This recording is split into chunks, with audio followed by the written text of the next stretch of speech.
Sokol Sadushi vuri një bas të madh me veten. Një gjyqtar me profil administrativ, ai në cilësinë e kryetarit të gjykatës së lartë, vendosi të thras kolegjet e bashkuara për të ndryshuar një vendim unifikues penal të miratuar në vitin 2011. I bindur se me pushtetin e titullarit ai do të binte kolegët e tij që të bënin disa ndryshime kirurgjikale në praktikën e caktimit të masave të sigurimit të arrest me burg, Sadushi kishte një synim kryesor të krijonte kushte për lirimin nga paraburgimi të kryetarit të Bashkisë së Tiranës Erion Veliaj, por ajo që prodhoi kjo nismë pazakon e Sokolit Sadushit nuk duket se janë efektet e pritura prej tij, dhe aq më shumë ato që priste njeriu që rri me shpresën e lirimit nga qelitë e paraburgimit të Durrësit. Synimi i Sadushit ishte i qartë, të kryeshin premisat që masat e rënda të sigurimit të Erion Veliaj dhe të singjashmërive të tij të riktheheshin për shqyrtim në një optikë të re ku gjyqësori do të tregojë më i butë ndaj tyre. Kolegjet e bashkuara të gjykatës së lartë në kundërshtim me pritshmëritë e Sadushit dhe Veliajt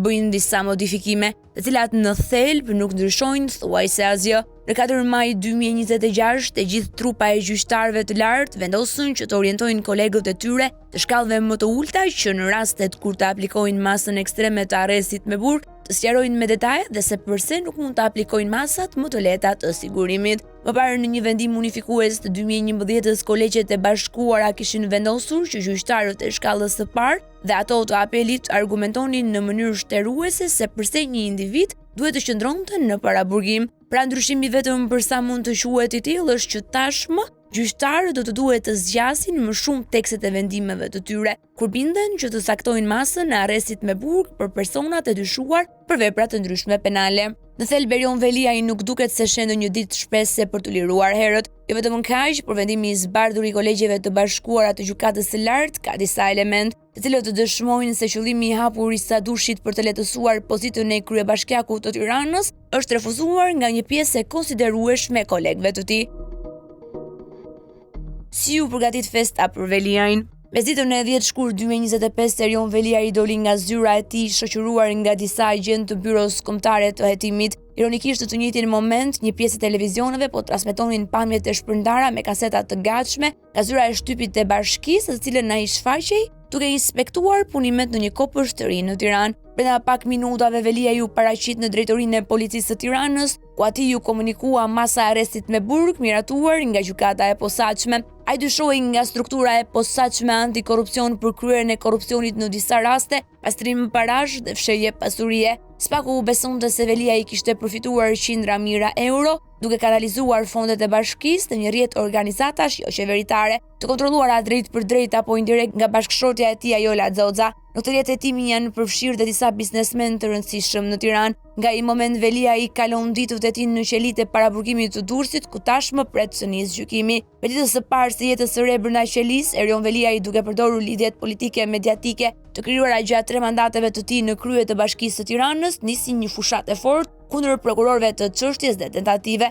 deri tani të dështuara për të kthyer në lirim. Për më shumë se një vit numërohen të paktën 10 kërkesa të tij për të zbutur masën e sigurimit, të cilat kanë dështuar të gjitha shkallët e gjyqësorit shqiptar. Madje goditjen më të madhe Veliaj e mori në gjykatën e lartë e drejtuar nga miku i tij Sokol Sadushi më 2 tetor 2025. Kolegji penal rrëzoi në ato kohë kërkesën e tij për një masë më të lehtë sigurimi. Ndërsa pasken duhet të kenë lëvizur shumë fije, të cilat lidheshin në një pikë të vetme, krimin e kushteve për lirimin e tij. Në shkurt 2026, kryeministri Edi Rama, njëkohësisht mentori politik i Erion Veliajt, nisi ankesat e forta publike ndaj qëndrimeve të ashpra të gjyqësorit me masat e arrestit me burg në përgjithësi. Rama nxori disa statistika të përgatitura nga zyra e tij, ku tregoshin se Shqipëria ishte një ndër vendet me numrin më të lartë të paraburgosurve në Europë, dhe se kjo situatë ishte patolerueshme. Përpjekjet e Ramës, njeriu që nisi jetën e tij si kryeministër me termin burg, për qytetarët që nuk paguanin faturat tatimore apo që ndërtonin një mur pa leje, u lexuan me njëherë si tentativa për të gjetur rrugën e zbutjes së masës së sigurimit ndaj Veliajt. Për shumë muaj Edi Rama ishte konsideruar si personi i përgjegjës për arrestimin e ish bashkëpunëtorit të tij të ngushtë Erion Veliajt. Në përpjekje për të shuar këto zëra gjithnjë në rritje, kryeministri nisi fushatën kundër paraburgimeve.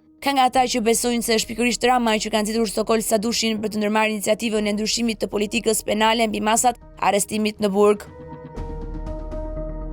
Bektashi si komardare për Veliajn, nëse do të bësh një punë të mirë, bë e vet. Në këtë parim ka vepruar Sokol Sadushi. Në mars 2026 ai ka vënë në lëvizje Kolegjet e Bashkuara për të dhënë përgjigje atyre që i ka konsideruar si shqetësime të evidentuara në praktikën gjyqësore lidhur me mënyrën se si kërkoi, arsyetoi, kontrolloi apo zbatoi masa arrest me burg, si dhe për ta orientuar këtë praktik drejt standardeve kushtetuese dhe konventore për mbrojtjen e lirisë personale. Interesimi i kryegjyqtarit shqiptar për këtë çështje madhore u nxit nga një gjyqësor tërësisht i rëndomt. Një 60 vjeçar nga Kurbini Bektash Zeneli është arrestuar nga policia pasi në kotecin e pulave janë gjetur 7 kg hashash. Gjykata e Lezhës vendosi ndaj tij masën në arrest me burg. Gjykata e Apelit në Tiranë zbuti masën në arrest shtëpie, ku prokuroria e Apelit nuk ishte dakord dhe ka bërë rekurs të gjykatën e lartë, duke kërkuar rikthimin me burg të Bektashit. Sipas prokurorisë, gjykata e Apelit nuk ishte argumentuar si duhet ndryshimin e masës së sigurimit. Ishte një rast i rëndomt, një ndër të cilat konsumohen çdo ditë në sallat gjyqësore në Shqipëri. Për çështja e Bektash Zenelit erdhi në një kohë të duhur për Sadushin, ku ai u kap pas këtij rasti dhe ndërmori nismën për thirrjen e Kolegjeve të Bashkuara.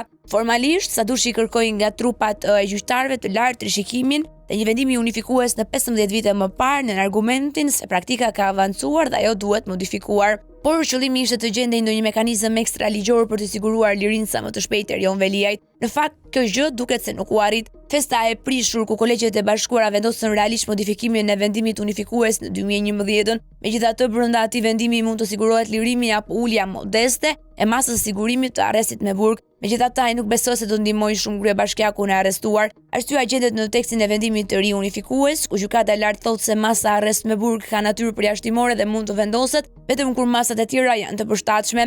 Mëtej, gjyqtarët e lartë kanë thënë se rrezikshmëria e veprës dhe autorit nuk mund të nxirret vetëm apo kryesisht nga natyra e veprës penale apo nga një marzh i dënimit, por duhet të mbështetet në një vlerësim konkret të rrethanave të çështjes, mënyrës së kryerjes së veprës, pasojave, personalitetit, sjelljes dhe të dhënave personale dhe familjare të personit ndaj të cilit kërkohet masa. Në këtë paragraf bie në sy dy terma: personaliteti dhe sjellja e individit për të cilin shqyrtohet masa e sigurimit e arrestit me burg, dy terma që e cënojnë festën e përkohshme të Erion Veliajt. Përgjatë periudhës që është në paraburgim, kryebashkiaku i Tiranës ka hequr mantelin e kuruar më së miri të një politikani të ri, me ideale, me fjalor të kuruar. Ai është ndruar në një hakmarrës të vogël me një fjalor të rëndomt të rruge. Qëndrimi të jetë agresiv i Veliajt është një shpërthim emocional nga ato që u ndodhen shpesh të paraburgosurve. Është një strategji e mirë menduar për të delegjitimuar sistemin e drejtësisë. Janë paguar $100 mijëra zyrtarisht në studio lobimi në Shtetet e Bashkuara për të zhvilluar fushat lincimi ndaj prokurorëve dhe gjykatësve. Një makineri e tërë mediatike është vendosur në shërbim të tij për të paraqitur Erion Veliajin si një viktimë të sistemit të drejtësisë, si një sulm ndaj njeriut të punës. Natyrisht, në fushatën propagandistike të Veliajit nuk përmendet as pak fakti se ai tashmë është i panderur për 9 episode korruptive, përfshirjen e një apartamenti luksoz në zonën e Kodrës së Diellit në Tiranë, si dhe të një vile buzëdeti në qerret të Kavajës. Sjellja dhe personaliteti i tij, sidomos gjatë hetimit, nuk duket se do të ndihmojnë as pak, dhe pse Sokol Sadushi është munduar të marrë nga kolegët e tij më të mirë për Veliajin, një bazë që kreu i gjykatës së lartë nuk duket se ka dalë fitues. Kush e prishi festën? Seanca për ndryshimin e vendimit unifikues të vendimit të vitit 2011 është zhvilluar në prill të vitit 2026 në justifikimin e fatit personal të kurbinasit Bektash Zeneli. Kolegjet e Bashkuara, pasi dëgjuan në atë seancë avokatin e Zenelit Luan Hasneri, si dhe prokurorin e prokurorisë së përgjithshme Arqile Koca, janë tërhequr për një periudhë disa ditore për shqyrtimin e argumentave dhe për marrjen e vendimit. Përgjatë 2 javëve të diskutimeve, Sokol Sadushi ka tentuar që të bindë sa më shumë kolegë të tij që të pranojnë një variant të tij i cili shkonte më mirë pranë lirimit të Veliajt. Një pjesë e gjyqtarëve të lartë nuk kanë ndarë të njëjtin mendim me kryetarin e tyre. Më luftarak duket se kanë qenë gjyqtarët e Kolegjit Penal. Me një thirrje pedante drejt arrestimit të zyrtarëve të lartë, kjo treshe ka qëndruar e prerë që zyrtarët e lartë, pa përmendur normalitikisht këtu Erion Veliaj, nuk mund të përfitonin lirinë nga masa ekstrakt procedurale. Pikërisht tek gjyqtarët e kësaj tresheje penale të mbështetur dhe nga disa të tjerë duhet kërkuar shtimi i termave, sjellje dhe personalitet në ndryshimin e vendimit unifikues, një vendim i cili pritet të japë efekt për një kategori qytetarësh, kryesisht ata të arrestuar për vepra të lehta penale, por që për Erion Veliajin dhe singjashmëritë e tij nuk pritet që të ketë ndonjë efekt.